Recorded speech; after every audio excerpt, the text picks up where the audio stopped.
Good morning सभी को, good morning सभी को, जय हिंद सभी को, जय हिंद। चलिए, आवाज़ मिल पा रही है आप सभी को? चलिए, आवाज़ मिल पा रहे तो एक बार सभी लोग थम्स अप कर दीजिए।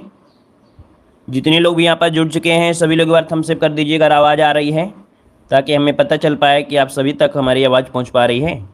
चलिए, आ रही है तो चलिए फिर स्टार्ट करें। और आज का टारगेट रखना है आप लोगों को, एक टारगेट रखना है कि आप लोगों को माइनस मार्किंग सहित आपको बेहतर आपके रैंक आना चाहिए, ठीक है ना। आपको माइनस मार्किंग भी रखना है और आपको यहाँ पर 75 क्वेश्चन में से कम आपको 65 नंबर आज यहाँ पर लेके आना है, ठीक है ना। तो चलिए स्टार्ट करते हैं। गुड मॉर्निंग सभी को, जय हिंद सभी को, जय हिंद। चलिए, पहला क्वेश्चन आपसे दिया गया है कि 1857 के विद्रोह के समय ब्रिटिश प्रधानमंत्री कौन था। चलिए जवाब दीजिए कि 1857 के विद्रोह के समय ब्रिटिश प्रधानमंत्री कौन था। इनमें से राइट आंसर क्या हो जाएगा? चलिए राइट आंसर बताइए। यहाँ पर 1 का जो ऑप्शन है राइट क्या हो जाएगा? चलिए तो देखो यहाँ पर आपका आंसर क्या हो जाएगा।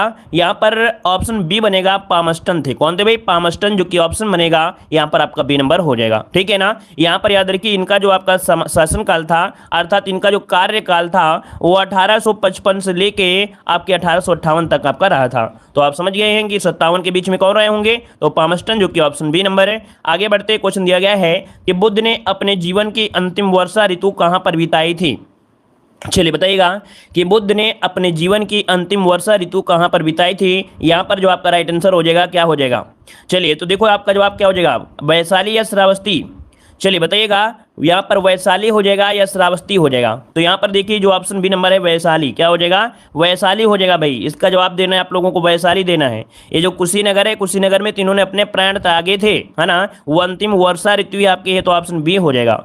आगे बढ़ते, क्वेश्चन दिया गया है कि सिंधु सभ्यता की विकसित अवस्था में निम्नलिखित में से किस स्थल से घरों में से कुओं के अवशेष मिले हैं। तो चलिए बताइएगा कि सिंधु सभ्यता की विकसित अवस्था में निम्नलिखित में से किस स्थल से घरों में से कुओं के अवशेष मिले हैं। तो यहाँ पर देखिए आपका जवाब इनमें से क्या हो जाएगा? ऑप्शन बनेगा आपका डी नंबर, मोहेंजोदाड़ो हो चुकी है। ऑप्शन बनेगा आपका डी नंबर राइट हो जाएगा, डी नंबर इसका हो जाएगा। चलिए आगे बढ़ते, क्वेश्चन आपसे अगला पूछा गया है कि अंतिम मुगल सम्राट बहादुर शाह था, उसके पिता का नाम क्या था। चलिए बताइए, अंतिम मुगल सम्राट बहादुर शाह था, उसके पिता का नाम क्या था। यहाँ पर अच्छा क्वेश्चन है, बेहतरीन क्वेश्चन है। चलिए 4 को ऑप्शन देना है, थोड़ा सा दिमाग आपको जरूर घूम जाएगा। चलिए तो ऑप्शन क्या बनेगा? यहाँ पर देखिए अंतिम आपका है ना, अंतिम मुगल बादशाह पूछा है, तो इसका जो ऑप्शन बनेगा वो बनेगा अकबर सेकंड, जो अकबर शाह सेकंड थे, तो ऑप्शन बनेगा आपका सी नंबर। अब आपके दिमाग में आ रहा औरंगजेब, तो आपको बता दें कि औरंगजेब के बाद इनमें से जो आपके बहादुर शाह प्रथम थे वो, है ना, लेकिन ये बहादुर शाह के सेकंड ने, जो कि आपके अंतिम वाले थे। तो इस कारण से ऑप्शन बी वाला लगाना है, ना कि आपको सी लगाना है। इसीलिए क्वेश्चन आपका डिफिकल्ट रखा गया है ना। आगे बढ़ते हैं, कह रहा है शिवाजी की राजधानी कहां पर थी। शिवाजी की जो राजधानी थी दोस्तों बताइए, यहां पर राइट आंसर क्या हो जाएगा। सब लोग भाई वीडियो को लाइक कर दिया करें, ठीक है। जैसे आप लोग जुड़ जाते हैं तो ऐसे ही वीडियो को लाइक शुरू कर दिया करें सभी लोग। तो यहां पर बताइए शिवाजी की राजधानी कहां पर थी। तो देखिए आपका जवाब इनमें से राइट हो जाएगा, ए नंबर रायगढ़ हो जाएगा। क्या हो जाएगा? रायगढ़ में। याद रखिए इन्होंने 1674 में, कब? 1674 ईस्वी में शिवाजी ने अपना राज्याभिषेक करवाया था और छत्रपति की उपाधि रखी थी और रायगढ़ को अपनी राजधानी बनाया था। तो जिसका भी ऑप्शन आ रहा है ए नंबर बिल्कुल राइट हो जाएगा। अगला कह रहा है किसने कहा कि मुझे इस आरोप के संबंध में कोई क्षमा नहीं मांगनी है कि संविधान के प्रारूप में गवर्नमेंट ऑफ इंडिया एक्ट 1935 के एक बड़े भाग को पुनः उत्पादित कर दिया गया है। तो ये जो शब्द कहा था वो किसने कहा था? देखिए आपके पास ऑप्शन है, और ये जो कहा था आपके डॉक्टर भीमराव अंबेडकर, जो कि ऑप्शन डी नंबर है राइट हो जाएगा। इन्होंने ये शब्द कहा था, याद रखिए। आगे बढ़िए, क्वेश्चन दिया गया है कि आजाद हिंद फौज का प्रथम सेनापति कौन था। अच्छा क्वेश्चन यहाँ पर दिया है। यहाँ पर देखिए ऑप्शन क्या बनेगा। चलिए डिफिकल्ट का मतलब आप लोग समझते हैं ना कि आपको थोड़ा कंफ्यूज करने वाले जो क्वेश्चन होते हैं उनको डिफिकल्ट कहते हैं। वैसे आपको आते होंगे तो आपको सरल है, लेकिन जिसको नहीं आता है उसको डिफिकल्ट आपका है। तो चलिए देखिए 7 का ऑप्शन क्या बनेगा। यहाँ पर 7 का ऑप्शन ए वाला बनेगा, याद रखिएगा, मोहन सिंह। क्या बनेगा? याद रखिए आजाद हिंद फौज की पहली डिवीजन का जो औपचारिक गठन हुआ था 1942 में हुआ था, और कैप्टन मोहन इसके क्या थे? प्रथम सेनापति थे। तो ऑप्शन जो आपका आएगा वो आपका ए नंबर राइट हो जाएगा। आगे बढ़ते हैं, क्वेश्चन दिया गया है कि गांधी इरविन समझौता हुआ था मुख्य रूप से। तो जो गांधी इरविन समझौता हुआ था मुख्य रूप से, तो देखो दिया गया है गोलमेज सम्मेलन में कांग्रेस की भागीदारी सहज करने के लिए, ठीक है ना। गोलमेज सम्मेलन में कांग्रेस की भागीदारी सहज करने के लिए? पहला इसका जो ऑप्शन है आपका राइट हो जाएगा। क्लियर है? चलिए आगे बढ़िए। क्वेश्चन दिया गया है कि किस वर्ष हिंदुस्तान रिपब्लिकन एसोसिएशन की स्थापना हुई थी?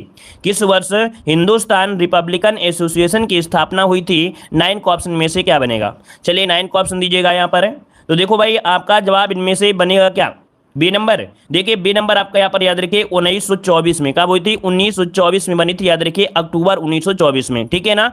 चलिए आगे बढ़ते। क्वेश्चन दिया गया है कह रहा आपसे यहाँ पर कूका आंदोलन को किसने संगठित किया था? Good morning, good morning, good morning सभी को, गुड मॉर्निंग।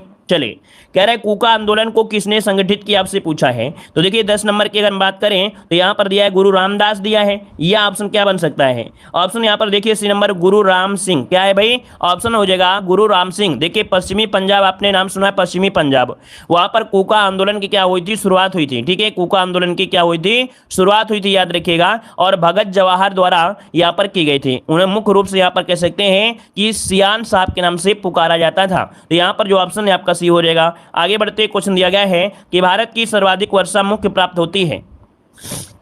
चलिए भारत की सर्वाधिक वर्षा जो होती है ये आपकी कहां से प्राप्त होती है? जवाब दीजिए भाई। यहाँ पर कौन सी मानसून से आती है? तो यहाँ पर देखिए जो ऑप्शन है दक्षिण पश्चिम मानसून, ऑप्शन बनेगा सी नंबर है दक्षिण पश्चिम मानसून हो जाएगा। यहाँ पर आपको मालूम है दक्षिण पश्चिम मतलब ये अरब सागर से उठने वाला जो मानसून होता है। यहाँ पर आगे बढ़ते क्वेश्चन दिया गया है निम्नलिखित में से कौन सी नदी एस्च्यूरी नहीं बनाती है, एस्च्यूरी का निर्माण नहीं करती है? यहाँ पर बताइए ऑप्शन क्या हो जाएगा। एस्च्यूरी मतलब होता है प्रपात, है ना, जिससे आपका जलप्रपात होता है, ऊंचाई से गिरता है तो जलप्रपात का निर्माण करता है। तो यहाँ पर देखो नर्मदा, ताप्ती, मांडवी, लेकिन यहाँ पर दिया है महानदी। ये महानदी डेल्टा का निर्माण करती है। किसका करती है? महानदी डेल्टा का निर्माण करती है। तो ऑप्शन बनेगा यहाँ पर आपका डी नंबर राइट हो जाएगा। यहाँ पर आगे बढ़ते क्वेश्चन दिया है संसार का सबसे बड़ा मरुस्थल कौन सा है?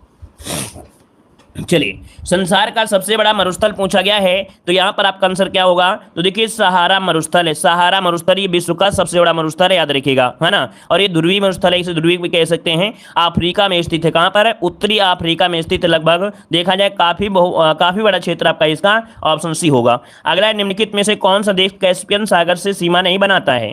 कैस्पियन सागर से, देखो ये क्वेश्चन आपका संभावित है क्योंकि पिछली बार को हमने बताया था कि यहाँ से रिलेटेड क्वेश्चन आपका आएगा और ऐसे क्वेश्चन आपका आया भी था। और इस बार भी है कि क्वेश्चन यहाँ से संभावित है कि इस प्रकार से आ सकता है। यहाँ पर आपका जो आंसर है 14 नंबर में वो आपका हो जाएगा इराक। देखिए जो आपका कुल 5 देशों की सीमाएं कैस्पियन सागर से मिलती हैं, याद रखिए कैस्पियन सागर से कुल आपकी मिलती है कितनी? 5 देशों की। लेकिन यहाँ पर जो इराक है वो आपका नहीं मिलता है। तो मिलती कौन है आपकी 5 सीमाएं? किसकी किसकी मिलती हैं? तो आपके अजरबैजान की, रूस की, कजाकिस्तान, तुर्कमेनिस्तान की और ईरान की मिलती हैं। ठीक है, ईरान की मिलती हैं लेकिन इराक की नहीं मिलती है, याद रखिएगा। ठीक है ना। चलिए आगे बढ़िए। क्वेश्चन दिया गया है क्या आपसे 2011 जनगणना के अनुसार उत्तर प्रदेश का सर्वाधिक साक्षर जिला पूछा गया है? चलिए गुड मॉर्निंग, गुड मॉर्निंग। चलिए 15 का जवाब दीजिएगा। तो यहाँ पर देखिए गौतम बुद्ध नगर, ये जो आपका सर्वाधिक साक्षर है वो गौतम बुद्ध नगर है। ऑप्शन यहाँ पर ए नंबर इसका राइट हो जाएगा। क्लियर है। और इसके बाद फिर कानपुर का नंबर आ जाता है। आगे बढ़िए। क्वेश्चन दिया गया है प्रधानमंत्री जनधन योजना की शुरुआत किस वर्ष की गई थी? प्रधानमंत्री जनधन योजना की शुरुआत किस वर्ष की गई? 16 नंबर में। तो 16 का ऑप्शन देखिए हो जाएगा आपका बी नंबर 2014 में। कब की गई थी? आपके 15 अगस्त को घोषणा की गई थी, याद रखिए 15 अगस्त 2014 को इसका घोषणा किया गया था। और शुभारंभ जो हुआ था वो 28 अगस्त से हुआ था। कब से हुआ था? 28 अगस्त 2014 से इसका शुभारंभ हुआ था। चलिए आगे बढ़ते हैं। क्वेश्चन दिया गया है कि हरित क्रांति की सफलता इनमें से किसकी उपलब्धता पर निर्भर है? हरित क्रांति की सफलता इनमें से किसकी उपलब्धता पर निर्भर है? 17 नंबर में। तो यहाँ पर दिया गया है कि रासायनिक उर्वरक और कीटनाशक, पर्याप्त सिंचाई सुविधा, बीजों की उच्च पैदावार की। इसमें तो ऑप्शन क्या होगा? डी नंबर जिसका आ रहा है बिल्कुल राइट हो जाएगा। बिल्कुल सही जवाब है, आप सभी का जवाब बिल्कुल सही आ रहा है। चलिए आगे बढ़ते हैं। क्वेश्चन दिया गया है निम्नलिखित में से कौन एक भारत में नीली क्रांति से संबंधित है? नीली क्रांति से संबंधित आपसे पूछा गया है। तो नीली क्रांति संबंधित है किससे भाई? तो आपका देखो बिल्कुल इजी क्वेश्चन है। यहाँ पर आपका मत्स्य पालन से है। किससे है? आपके मत्स्य पालन, याद रखिए मत्स्य पालन इसका आंसर राइट हो जाएगा। और इसके बाद आगे बढ़ते क्वेश्चन दिया है सार्वजनिक क्षेत्र में विनिवेश को क्या कहते हैं? सार्वजनिक क्षेत्र में विनिवेश को कहा जाता है तो इसे कहा जाता है निजीकरण। क्या कहते हैं? निजीकरण कहते हैं दोस्तों। इसका जो ऑप्शन है यहाँ पर आपका डी नंबर राइट हो जाएगा। आगे बढ़ते क्वेश्चन दिया गया है वस्तु और सेवा कर जीएसटी की अवधारणा किस देश से शुरू हुई है? बड़ा अच्छा क्वेश्चन आ गया है। यहाँ पर जवाब दीजिएगा कि वस्तु और सेवा कर जीएसटी की जो अवधारणा है वो किस देश से शुरू हुई है? यहाँ पर जो आपका राइट आंसर होगा दोस्तों क्या हो जाएगा? जवाब दीजिए। चलिए 20 नंबर में, तो यहाँ पर देखिए आपका जवाब क्या होगा। चलिए क्या जवाब बनेगा भाई, यहाँ पर देखिए कनाडा जिसका ऑप्शन आ रहा है ना, बिल्कुल सही है, कनाडा बिल्कुल सही जवाब हो जाएगा, कनाडा इसका आंसर बनेगा भाई। जर्मनी नहीं है भाई, ये आपके कनाडा से है भाई। कहाँ से भाई, ये कनाडा से, कनाडा से इसका जो ऑप्शन बनेगा यहाँ पर ए नंबर इसका राइट हो जाएगा, ठीक है ना। चलिए यहाँ पर आगे, मतलब ये कनाडा ही मूल आपका है। आगे बढ़िए, क्वेश्चन आपसे दिया गया है कि सुप्रीम कोर्ट के न्यायाधीशों को शपथ कौन दिलाता है। सुप्रीम कोर्ट के न्यायाधीशों को शपथ कौन दिलाता है, 21 का जवाब दीजिएगा। चलिए सुप्रीम कोर्ट के न्यायाधीशों को जो शपथ दिलाता है वो कौन दिलाता है, राष्ट्रपति, मुख्य न्यायाधीश, उपराष्ट्रपति या महान्यायाधीश। चलिए जवाब दीजिए क्या हो जाएगा। तो देखो भाई यहाँ पर आपका आंसर क्या हो जाएगा। चलिए तो देखिए आपका सुप्रीम कोर्ट के मुख्य न्यायाधीश को राष्ट्रपति दिलाता है शपथ, है ना। यहाँ पर देखो सुप्रीम कोर्ट के न्यायाधीशों को बोल दिया है, लेकिन अगर थोड़ा सा क्वेश्चन में बदलाव करता तो ज़्यादा सही होता, है ना। यहाँ पर ये बोल देता है सुप्रीम कोर्ट के मुख्य न्यायाधीश की नियुक्ति कौन करता है, अरे मतलब शपथ ग्रहण, है ना। तो यहाँ पर राष्ट्रपति कर देते तो ऑप्शन क्या हो जाएगा, ए नंबर इसका राइट हो जाएगा। क्या हो जाएगा भाई, यहाँ पर राइट आंसर है यहाँ पर। चलिए क्वेश्चन दिया है राज्यसभा एक है, राज्यसभा एक है, तो बताइए क्या हो जाएगा 22 नंबर में। 22 का ऑप्शन क्या हो जाएगा, यहाँ पर हो जाएगा ये स्थायी निकाय है। क्या है भाई, ये स्थायी निकाय है, क्योंकि इसको भी हम खत्म नहीं कर सकते हैं। स्थायी निकाय है क्यों, क्योंकि ये कभी भंग नहीं होता है, तो इस कारण से ऑप्शन क्या बनेगा, ए नंबर इसका राइट हो जाएगा, है ना। चलिए हमने बता दिया था ना इस क्वेश्चन के बारे में, डिटेल हमने देखो बता दिया। जो भी क्वेश्चन में दिक्कत होती है उसका सही आंसर भी बता देते हैं, और अगर क्वेश्चन डाउट होता है तो क्या होना चाहिए वो भी बता देते हैं आपको, है ना। चलिए भारतीय संविधान जो आपका है कैसा है, भारतीय संविधान कैसा है, अंशतः कठोर और अंशतः लचीला, जो कि ऑप्शन कहाँ पर है आपका, डी नंबर है, राइट हो जाएगा। अगला क्वेश्चन दिया गया है कि भारतीय संविधान के किस भाग में केंद्र राज्य विधायी संबंध दिए गए हैं। भारतीय संविधान के किस भाग में केंद्र राज्य विधायी संबंध दिए गए हैं 24 नंबर में। तो देखो यहाँ पर जो आपका दिया गया है केंद्र और राज्य के विधायी संबंध, ये जो भाग आपका 11 है, कितना है भाई 11 है, जो कि ऑप्शन है यहाँ पर कौन सा आपका बी नंबर है, राइट हो जाएगा। एक आर्टिकल आपको बताते हैं 245 से लेकर 255 के मध्य ये आपके निरूपित किए गए हैं। यहाँ पर आगे बढ़ते हैं, क्वेश्चन दिया गया है कि आपसे पंचायत समिति के जो सदस्य होते हैं वो आपके कैसे चुने जाते हैं, 25 को ऑप्शन देना है। यहाँ पर जो आप दीजिए क्या हो जाएगा। दोस्तों वीडियो को भी लाइक करते रहिए, ठीक है। जितने लोग यहाँ पर जुड़ जाते हैं नए लोग, है ना, या जितने भी आपके स्टूडेंट हैं जिन लोगों ने वीडियो को लाइक नहीं किया है ना, ध्यान नहीं दिया है, तो भाई वीडियो को भी लाइक कर दीजिए, ठीक है। देखिए पंचायत समिति के सदस्य पूछा है, तो आप कहेंगे कि जो पंचायत समिति के जो सदस्य होते हैं किसके द्वारा है, कह रहे हैं जनता द्वारा प्रत्यक्ष चुने जाते हैं, पंचायत के सदस्यों द्वारा चुने जाते हैं, जिलाध्यक्ष तो आपका होगा नहीं, ना कोई प्रतियोगिता होती है ना। तो याद रखिए जनता द्वारा प्रत्यक्ष होते हैं, मतलब पंचायत समिति में क्या होते हैं, जिसे बोलते हैं मेंबर, क्या बोलते हैं मेंबर। अब आपके गाँव में चुनाव होते हैं प्रधान जी के,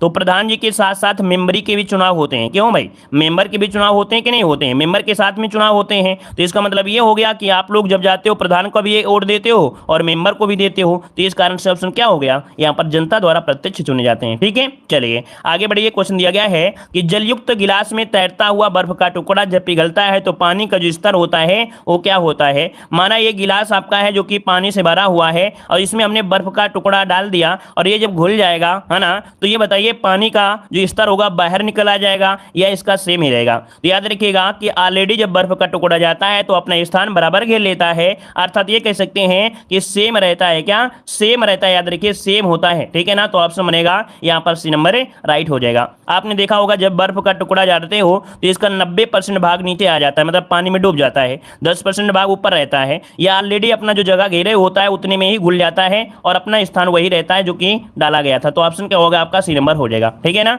चलिए आगे बढ़ते हैं, क्वेश्चन दिया गया है कि गोताखोरों के सांस लेने संबंधी क्रिया में उपयोग की जाने वाली जो आपकी गैसें हैं वो आपकी कौन सी हैं। तो जो गोताखोर होते हैं जानते हैं ना, मतलब पानी के अंदर जाने वाले जो लोग होते हैं, तो ये ऑक्सीजन मतलब हीलियम और ऑक्सीजन का मिश्रण होता है। यहाँ पर जो आपका दिया है ऑक्सीजन और आपका हीलियम, यहाँ पर ऑप्शन जो आपका बी नंबर है इसका मिश्रण होता है, इसका प्रयोग इनमें किया जाता है। क्यों, क्योंकि अधिक दाब पर जो हीलियम होती है वो रक्त में कम विलेय होती है, अधिक दाब पर हीलियम रक्त में कम विलेय होती है, इस कारण से जो ऑप्शन है आपका बी वाला होगा।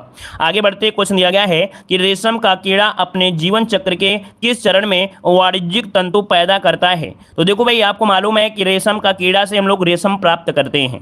तो ये रेशम जो आपका कह सकते हैं जो तंतु होता है प्राप्त होता है, जो लार्वा प्राप्त होता है, ये कौन सी स्थिति में या कौन से स्टेज में आता है? तो यहाँ पर देखिए, जो आपका होता है कोशित, इसे कहते हैं, क्या कहते हैं इसे? कोशित अवस्था में वाणिज्यिक तंतु को उत्पन्न करता है। मतलब इसे हम लोग ये कहते हैं कि कोशित अवस्था होती है। इसके बाद लार्वा चक्र के बाद इसे हम लोग ये समझ सकते हैं कि इसे लार्वा चक्र कहेंगे। ये समझिए, इसको हम बोलेंगे लार्वा चक्र। इसके बाद तैयार होता है प्यूमा। क्या होता है? प्यूमा। और प्यूमा के बचाव हेतु वो अपनी लार ग्रंथियों द्वारा क्या करता है? स्रावित पदार्थ खोल देता है, और जिससे क्या होता है? रेशम की प्राप्ति होती है। तो इस अवस्था को हम लोग कोशित कहा जाता है। नोट कर लीजिएगा। आगे बढ़ते, क्वेश्चन दिया गया है, निम्नलिखित रोगों में से एक जो पानी के प्रदूषण की वजह से नहीं होता है वो आपका कौन सा है? ये बताइए, पानी के प्रदूषण से नहीं होता है 29 नंबर में। तो यहाँ पर आंसर आपका राइट क्या होगा? कह रहा है टाइफाइड तो होता है, पीलिया भी होता है, हैजा भी होता है, लेकिन हेपेटाइटिस बी, है ना, हेपेटाइटिस बी, ये आपके HBV क्या होता है? HBV एक वायरस होता है, इसके कारण होता है, याद रखिएगा, है ना। तो यहाँ पर जो आंसर हो गया है आपका बी हो गया है। आगे बढ़िए, क्वेश्चन दिया है, मटर का जो पौधा है दोस्तों, बताइए कि जो मटर का पौधा है ये क्या है? शाक है, पुष्प है, झाड़ी है, या इनमें से कौन है? चलिए 30 नंबर में, 30 की अगर हम बात करें तो देखो ये शाक है। क्या है भाई? ये साग सब्जी बोलते हैं ना, साग। तो ये साग का काम करता है, अर्थात तो ऑप्शन आपका ए नंबर है राइट हो जाएगा। क्लियर है? आगे बढ़िए, क्वेश्चन दिया गया है कि नरेश का सही संविच्छेद क्या हो जाएगा? 36 नंबर में। नरेश का संविच्छेद पूछा गया है 36 नंबर में, आपका जवाब क्या हो जाएगा 36 में? तो देखो यहाँ पर आपका हो जाएगा नर धन ईश। क्या बनेगा? नर धन ईश, जो कि ऑप्शन है यहाँ पर आपका कौन सा? डी नंबर है राइट हो जाएगा। अगर हम आपसे पूछे कि इसमें संधि कौन सी है, बताइए इसमें आपकी जो संधि है वो आपकी कौन सी संधि है? बताइए, चलिए सभी लोग बताइए, नरेश में जो संधि वो आपकी कौन सी है? इसका जवाब सभी लोग दीजिए जल्दी से। गुण संधि है। देखो, गुण संधि की हमने पहचान बताया था। देखो, हम आपको डेली एक पॉइंट बताते चलेंगे तो आपको याद रहेगा कि जब आपकी ए की मात्रा हो या ओ की मात्रा हो या अर दिया हो, ये 3 रूल होते हैं आपके गुण संधि में। तो यहाँ पर बस ये देख लिया करें, ए की मात्रा तो नहीं है, ओ की मात्रा तो नहीं है। अगर ए की मात्रा है, ओ की मात्रा है और है, तो हमेशा यहाँ पर होते हैं, क्या होती है? गुण संधि होती है। और इसके बाद आती है वृद्धि संधि। तो वृद्धि संधि में ए की जगह अय हो जाता है और ओ की जगह अ हो जाता है, ठीक है ना। तो ये वृद्धि में हो जाती है, ठीक है ना। तो इसका जो आंसर हो गया आपका डी हो गया। आगे बढ़ते हैं, अशुद्ध वाक्य का चयन कीजिएगा 37 नंबर में। कह रहा आपसे, वह घोड़े पर सवार था, वह विलाप करने लगा, उनका चरित्र उत्तम है, शत्रु ने हथियार डाल दिए। देखो यहाँ पर डाल दिए होता ना, कि शत्रु ने हथियार डाल दिया होता है, रख दिया नहीं होता है। तो ऑप्शन क्या देंगे आप लोग? जवाब देंगे डी नंबर। क्या देंगे आप लोग? जवाब डी नंबर देंगे, ठीक है। आगे बढ़िए, क्वेश्चन यह है कि जिसे जानने की इच्छा है, इसके लिए शब्द क्या हो जाएगा? जिसे जानने की इच्छा होती है उसके लिए शब्द क्या होता है? तो यहाँ पर होता है बी नंबर, जिज्ञासु। क्या होता है? जिज्ञासु होता है, याद रखिए जिज्ञासु होता है, ठीक है। चलिए यहाँ पर आगे बढ़ते हैं। क्वेश्चन आपसे अगला पूछा गया है, कह रहा आपसे निम्नलिखित में से पुल्लिंग शब्द आपको बताना है, यहाँ पर पुल्लिंग कौन सा है? तो इसकी भी हमने ट्रिक बताया था कि आपको यहाँ पर सिर्फ क्या करना है, कैसा और कैसी से आंसर निकालना है। कैसा और कैसी से आंसर आपको निकालना है। कैसे? घास कैसी है, आप यही तो बोलते हैं ना, घास कैसा है, आप नहीं कहते हैं, आप कहते हैं घास कैसी है, अर्थात ये तो स्त्रीलिंग हो गई। आय कैसी है, इसका स्त्रीलिंग हो गई। ब्याह कैसा है या नहर कैसी? नहर कैसी। ब्याह देखिए ऑप्शन यहाँ पर 39 में क्या मिल गया? सी नंबर है, ये आपका पुल्लिंग हो जाएगा, है ना। ब्याह कितना है, या ऐसे बोल देते कि ब्याह कितना है, तो वाक्य में प्रयोग करना समझ गए तो आप लोग आंसर निकाल लेंगे। कह रहे कृष्णरायन महाकाव्य के रचयिता कौन है? कृष्णरायन महाकाव्य के रचयिता पूछा है 40 नंबर में। तो यहाँ पर नोट करिएगा, ऑप्शन सी हो जाएगा पंडित द्वारिका प्रसाद मिश्र। इसका जो ऑप्शन है यहाँ पर सी नंबर हो जाएगा, पंडित द्वारिका प्रसाद मिश्र बनेगा, ठीक है। आगे बढ़िए, क्वेश्चन दिया गया है, कह रहे ईरान की राजधानी बताइए दोस्तों, ईरान की राजधानी क्या हो जाएगा? चलिए सभी लोग लाइक से जरूर करते रहिए भाई, है ना। देखते रहिए कि भाई कितने लोग जुड़ रहे हैं, उतने कम से कम संख्या में लाइक भी होना चाहिए, है ना। लाइव का मतलब होता है कि आप लोग जितने लोग जुड़ रहे हैं उतने लाइक भी होना चाहिए, ठीक है ना। ऑफलाइन वाले बच्चे तो लाइक कर ही देते हैं, आप लोग लाइव रहते हैं, अपनी समस्याओं का समाधान भी करते हैं। आपको कोई कुछ पूछना होता है तो भी समस्या का समाधान होता है, तो कम से कम आप लोग लाइक से जरूर करते रहिए, है ना। देखो ईरान की राजधानी पूछा है, तो ईरान की राजधानी क्या हो जाएगा? आपने बहुत बार पढ़ा है, यहाँ पर आंसर हो जाएगा ईरान की राजधानी तेहरान तेहरान है। क्या है भाई? ईरान की राजधानी क्या है? तेहरान है। अगर आपसे पूछे इसकी मुद्रा क्या है, इसकी मुद्रा क्या है, तो आपका तोमन हो जाएगा। अगर आपसे पूछे कौन सा देश है, तो आपका एशिया में ही पड़ता है, तो एशियाई देश हो जाएगा। आगे बढ़िए, क्वेश्चन दिया गया है कि आपसे किसके द्वारा भारत श्रीलंका से अलग होता है। देखो हमने यहाँ पर जो आपका एक मॉडल पेपर ऑफ सॉल्व कराते हैं, आपको मालूम होगा, उसमें अंत में हम कुछ ना कुछ आपको टॉपिक ऐड कर देते हैं। तो ये टॉपिक हमने ऐड किया था और कहा था 1 नंबर आपको जरूर मिलेगा। तो यहाँ पर देख सकते हैं कि जो आपका भारत श्रीलंका से अलग होता है ये पाक जलमरुमध्य है, जो कि ऑप्शन क्या बनेगा? बी नंबर इसका राइट हो जाएगा, जो कि लगभग 100% सभी का सही है। चलिए आगे बढ़ते हैं। क्वेश्चन दिया गया है कि आपसे लोकसभा के लिए चुनाव में निर्वाचित होने के लिए किसी व्यक्ति के लिए न्यूनतम आयु सीमा कितनी होती है। तो देखो अगर आपको प्रधानमंत्री बनना है या आपको विधायक बनना है तो आपकी उम्र होना चाहिए 25 वर्ष। कितनी? 25 वर्ष अगर है तो आप लोग क्या करिए, आप लोग एक बार चुनाव लड़ डालिए। क्यों भाई? अगर आपकी उम्र 25 वर्ष हो गई है तो ऐसा करिए, इस बार को चुनाव लड़ लीजिए, देखा जाएगा जो भी होगा, है ना। तो यहाँ पर देखिए आपका जो आंसर है सी नंबर आपका हो जाएगा 25 वर्ष। क्या हो जाएगा? 25 वर्ष, ऑप्शन सी नंबर है राइट हो जाएगा, है ना। आपके विरोधी का कुछ ना कुछ वोट तो कटेगा ही भाई, कुछ ना कुछ वोट तो कटेगा ही। क्यों भाई? वोट काटने के उद्देश्य से खड़े हो जाइएगा। चलिए, विश्व पर्यावरण दिवस कब मनाया जाता है? विश्व पर्यावरण दिवस कब मनाते हैं? 54 नंबर में। तो यहाँ पर देखिए आपका जवाब हो जाएगा ए नंबर 5 जून। क्या हो जाएगा? 5 जून इसका आंसर है, राइट हो जाएगा। याद रखिए एक डेट हम आपको बताते हैं, 1972। ये 1972 के दिन क्या हुआ था? स्टॉकहोम में एक सम्मेलन हुआ था। कहाँ पर? स्टॉकहोम में एक सम्मेलन हुआ था। तो यहाँ पर ये इसीलिए पर्यावरण पर ही ये सम्मेलन हुआ था 72 में। ठीक है, आगे बढ़िए। कह रहे निम्नलिखित में से कौन पर्यावरण के लिए हानिकारक है? पर्यावरण के लिए जो हानिकारक होता है कौन होता है? तो यहाँ पर देखो दिया है, कागज दिया है, कपड़ा दिया है, धातु दिया है, लेकिन ये दिया है प्लास्टिक। देखो आपको मालूम है कि प्लास्टिक पॉलीथीन बंदी आपकी हो गई है ना। पॉलीथीन बंदी आपकी हो गई है क्योंकि ये पर्यावरण के हानिकारक होता है, ये जल्दी गलता अलता भी नहीं है। तो यहाँ पर ऑप्शन डी नंबर इसका राइट हो जाएगा। यहाँ पर आगे बढ़ते क्वेश्चन दिया गया है, पृथ्वीराज रासो निम्नलिखित में से किसने लिखा था? पृथ्वीराज रासो जो लिखा है दोस्तों, किसने लिखा है? यहाँ पर 56 नंबर में। तो ऑप्शन क्या बनेगा? सी नंबर है, ये चंद बारदाई ने लिखा है। किसने लिखा है? आपके चंद बारदाई ने लिखा है। याद रखिए ये क्या है? एक महाकाव्य है। क्या है भाई? ये एक महाकाव्य है, याद रखिएगा, है ना। और इसमें पृथ्वीराज की वीरता का वर्णन मिलता है। यहाँ पर अगला क्वेश्चन दिया गया है, कह रहे अर्जुन पुरस्कार कब से प्रारंभ हुआ था? अर्जुन पुरस्कार कब से प्रारंभ हुआ? किसी का भी क्वेश्चन गलत नहीं होना चाहिए दोस्तों, यहाँ पर एक क्वेश्चन पूछा जाता है। चलिए जवाब इनमें से क्या हो जाएगा? यहाँ पर जवाब आ रहा है 1961, है ना। क्या है? 1961 है। तो देखो भाई आपको हम एक ट्रिक बता देते हैं, जिनसे गलती हो रही है तो गलती भी नहीं होगा। आपने देखा था कि एक अर्जुन द्रौपदी का स्वयंवर हुआ था, तो उसमें क्या था? ऊपर क्या था? एक चक्र चल रहा था और उस चक्र में क्या था? मछली चल रही थी, मछली थी, उसमें तीर से निशाना मारना था।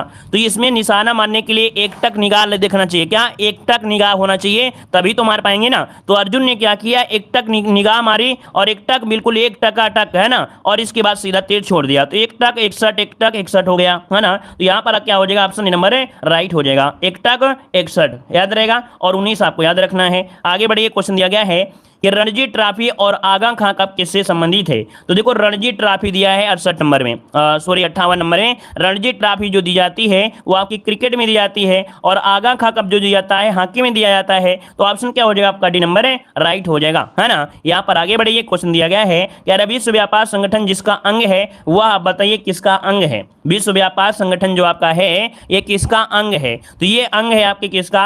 तो आपके गैट का है। गैट जो कि गैट सदस्यों द्वारा स्थापित एक अंतरराष्ट्रीय व्यापार संगठन है। पहले इसका नाम यही हुआ करता था, है ना। तो यहाँ पर जो आंसर है वो आपका हो जाएगा आपका डी नंबर है। याद रखिए कि आपकी 1995 में WTO की स्थापना हो गई थी और इसका मुख्यालय जिनेवा जो कि स्विट्जरलैंड में है ना। आगे बढ़िए, क्वेश्चन दिया गया है कि कथक किस क्षेत्र का शास्त्रीय नृत्य है? कथक किस क्षेत्र का शास्त्रीय नृत्य है? तो दोस्तों आप क्या जवाब देंगे? ये कहेंगे कि उत्तर भारत अर्थात आपके उत्तर प्रदेश का है, या आपसे पूछे उत्तर भारत, उत्तर भारत लगा सकते हैं, है ना। यहाँ पर बताइए केरल, केरल का कौन सा है? केरल का कौन सा है? तो देखो का और लास्ट में होता है ली, कथकली, है ना। केरल की कथकली होती है। यहाँ पर आंध्र प्रदेश की होती है कुचिपुड़ी। क्या होता है? कुचिपुड़ी होती है। और तमिलनाडु का होता है भरतनाट्यम होता है। आगे बढ़िए, क्वेश्चन दिया गया है, कह रहा आपसे यहाँ पर अगला क्वेश्चन कि वर्तमान में भारत के केंद्रीय आदिवासी मामलों के मंत्रालय के मंत्री आपके कौन हैं? तो आदिवासी किसे बोलते हैं? जो जनजाति लोग होते हैं। क्यों भाई? आदिवासी बोला जाता है जो होते हैं जनजाति, जिसे कहते हैं जनजाति। तो जनजाति मामले के जो मंत्री हैं वो आपके कौन हैं? तो यहाँ पर देखिए 91 का ऑप्शन जो बनेगा वो क्या हो जाएगा? यहाँ पर अर्जुन मुंडा है। अर्जुन मुंडा ऐसे याद रख लीजिएगा कि यहाँ पर जो अर्जुन जो थे उनको क्या किया गया था कि बाहर जंगल में जाने के लिए, जितने भी पांडु थे उनको जंगल में जाने के लिए बोल दिया गया था। तो ये लोग क्या हो गए थे? आदिवासी हो गए थे। तो ऐसे आपको याद रखना है श्री अर्जुन मुंडा। लेकिन ये ट्रिक एक समय तक लिमिट रहेगी, हमेशा नहीं चलेगी। क्यों? क्योंकि इनका पद बदलता रहता है। तो अभी याद रखिएगा जनजाति में कौन है? अर्जुन है। तो ऑप्शन ए नंबर इसका राइट हो गया। आगे बढ़ते क्वेश्चन दिया गया है, कह रहा आपसे डस्टलिक भारत और किस देश के बीच एक सैन्य अभ्यास है? चलिए, कह रहा आपसे डस्टलिक भारत और किस देश के बीच है? यहाँ पर जवाब क्या हो जाएगा? तो देखो भाई ऑप्शन तो नहीं दिया है, लेकिन यहाँ पर स्टूडेंट ने जवाब जरूर दे दिया है। ये उज्बेकिस्तान का है। Very good. देखो बिना ही देखे ऑप्शन किसी का जवाब आया है। बहुत अच्छी तैयारी है। देखिए भाई ऑप्शन हो जाएगा भारत और उज्बेकिस्तान, जो कि ऑप्शन है यहाँ पर बी नंबर राइट हो जाएगा। यहाँ पर आगे बढ़िए क्वेश्चन दिया है कि फिल्म फेयर अवार्ड 2021 में, कह रहा आपसे फिल्म फेयर अवार्ड 2021 में किसे बेस्ट अभिनेत्री का अवार्ड दिया गया था? चलिए भाई देखिए ऑप्शन हो जाएगा यहाँ पर 93 में ऑप्शन हो जाएगा डी नंबर। ये तापसी पन्नू है। कौन है? तापसी पन्नू। इसका जो ऑप्शन है आपका डी हो जाएगा तापसी पन्नू। ठीक है ना। यहाँ पर आगे बढ़ते हैं। क्वेश्चन आपसे दिया गया है, निम्नलिखित में से कौन सी भारतीय महिला क्रिकेटर वनडे क्रिकेट में 7000 रन बनाने वाली दुनिया की पहली क्रिकेटर बन गई है? देखिए 94 का ऑप्शन क्या हो जाएगा? तो देखो इन्होंने क्या किया है भाई, अब तो 10,000 रन बना डाले इन्होंने अब तो 10,000 रन बना डाला है, जो कि आपकी मिताली राज है, और संन्यास भी लिया है। तो यहाँ पर देखिए अब आपके 10,000 हो गई। यही अपडेट आपका है, 10,000 कर दिया है, मिताली राज ने कर दिया है। ठीक है। तो अगर 10,000 भी पूछा जाए तो आपको मिताली राज ही बताना है। यहाँ पर आगे बढ़ते हैं। क्वेश्चन आपसे दिया है, निम्नलिखित में से किस राज्य में काला नमक चावल महोत्सव आयोजित किया जाएगा?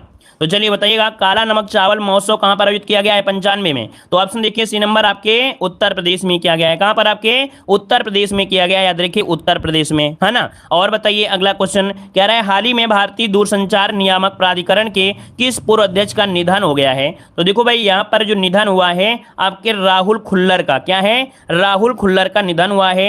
ये आपके भारतीय दूरसंचार नियामक के अध्यक्ष भी रहे थे, खुल्लर जी। अगला है कि महिला उद्यमियों को समर्थन और सहायता प्रदान करने के उद्देश्य से किस बैंक ने हाल ही में स्टार्टअप उन्नति नाम से एक कार्यक्रम की शुरुआत की घोषणा किया है? और ये कार्यक्रम है आपके किसके द्वारा? HDFC बैंक के द्वारा। इसको हमने कई मॉडल पेपर में आपको सॉल्व भी कराया है। तो ऑप्शन क्या बनेगा? यहाँ पर ए नंबर आपका राइट हो जाएगा। आगे बढ़िए क्वेश्चन दिया गया है, किस पूर्व भारतीय बल्लेबाज ने ऑनलाइन शिक्षा देने वाली कंपनी अनअकैडमी में बहुस्तरीय साझेदारी के तहत रणनीतिक निवेश किया है? तो देखो भाई आपने अनअकैडमी का नाम तो सुना होगा, जिसमें हम भी पढ़ाते रहे हैं। यहाँ पर अनअकैडमी, तो अनअकैडमी में यहाँ पर साझेदारी के तहत राजनीतिक या रणनीतिक निवेश किया है।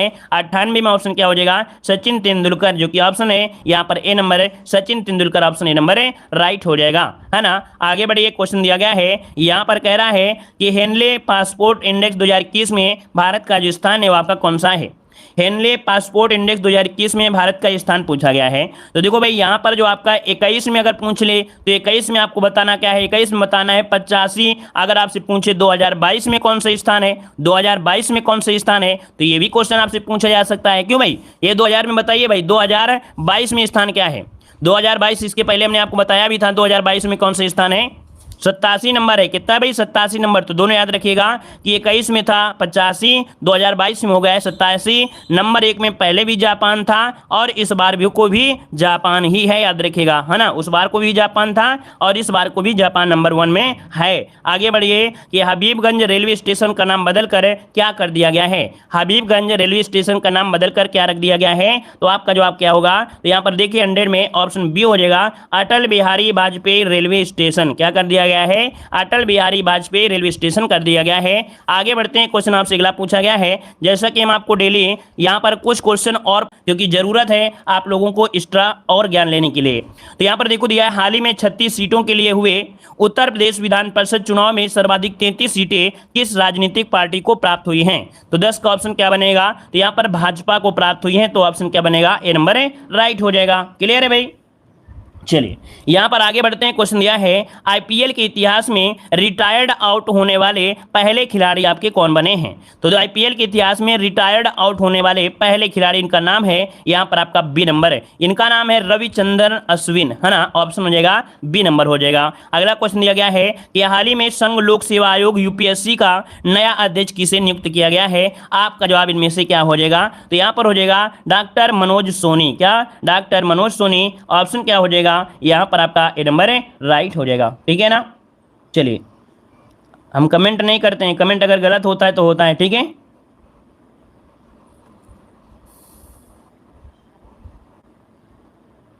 चलिए बाद में अपना कमेंट दिखाइएगा, ठीक है, बाद में अपना कमेंट दिखाइएगा, हमने कमेंट आपका देख लिया है। वर्ष 2021 में वर्ष 2026 में राष्ट्रमंडल खेल कहाँ पर आयोजित किए जाएंगे। चलिए यहाँ पर जो 13 नंबर है, 13 का ऑप्शन में से क्या हो जाएगा। 13 नंबर का जो ऑप्शन है इनमें से राइट क्या हो जाएगा, आपका जवाब क्या बनेगा। तो देखिए 13 का ऑप्शन है आपका सी नंबर, ऑस्ट्रेलिया में। कहाँ पर आपके, ऑस्ट्रेलिया में हो जाएंगे। अगला क्वेश्चन दिया है कि हाल ही में भारत का निवेश सचिन तेंदुलकर विदेश सचिव किसे नियुक्त किया गया है। हाल ही में भारत का विदेश सचिव किसे नियुक्त किया गया है। तो 14 का ऑप्शन क्या हो जाएगा, यहाँ पर आपका हो जाएगा ए नंबर है, विनय मोहन क्वात्रा। किसे, विनय मोहन क्वात्रा, जो कि ऑप्शन है यहाँ पर ए नंबर है, राइट हो जाएगा। ए नंबर है, राइट हो जाएगा। आगे बढ़ते हैं। क्वेश्चन आपसे अगला पूछा गया है, यहाँ पर कह रहा है उत्तर प्रदेश की विधानसभा के अध्यक्ष कौन है। चलिए यहाँ पर बताइए कि उत्तर प्रदेश की विधानसभा के अध्यक्ष कौन है। यहाँ पर राइट आंसर क्या हो जाएगा। तो यहाँ पर जो 15 का ऑप्शन है यहाँ पर बनेगा कौन सा, यहाँ पर बनेगा 15 में ऑप्शन बनेगा आपका बी नंबर है, सतीश महाना है। कौन है, सतीश महाना, यहाँ पर आंसर है, राइट हो जाएगा। आगे बढ़ते क्वेश्चन दिया है कि हाल ही में भारत अमेरिका 2+2 वार्ता कहां पर आयोजित की गई है। चलिए हाल ही में भारत अमेरिका 2+2 वार्ता कहां पर आयोजित की गई है, यहां पर 16 नंबर में। तो ऑप्शन क्या बनेगा, ए नंबर है आपके वाशिंगटन में। कहां पर है, वाशिंगटन में। अगला क्वेश्चन दिया गया है कि हाल ही में G20 शिखर सम्मेलन का समन्वयक किसे नियुक्त किया गया है, 17 नंबर में। तो ऑप्शन ए हो जाएगा हर्षवर्धन श्रृंगला, हर्षवर्धन श्रृंगला, जो कि ऑप्शन ए नंबर होगा। अगला भारतीय सिविल सेवा दिवस कब मनाया जाता है। तो यहाँ पर देखिए 18 नंबर में। तो 18 का ऑप्शन जो है बी नंबर, 21 अप्रैल को। कब, 21 अप्रैल, जिसका ऑप्शन है आपका बी नंबर है। अगला क्वेश्चन दिया गया है कि किस शहर को देश की पहली वैक्यूम आधारित सीवर प्रणाली प्राप्त होगी जिसका उपयोग सार्वजनिक स्थलों पर किया जाएगा। तो यहाँ पर देखिए 19 नंबर में आपके आगरा में। कहां पर, आपके आगरा में। तो यहाँ पर आंसर क्या हो गया, यहाँ पर आंसर आपका हो गया सी नंबर है, राइट हो गया, है ना। तो इस प्रकार से जो आपकी क्लास है वो आपकी कंप्लीट होती है।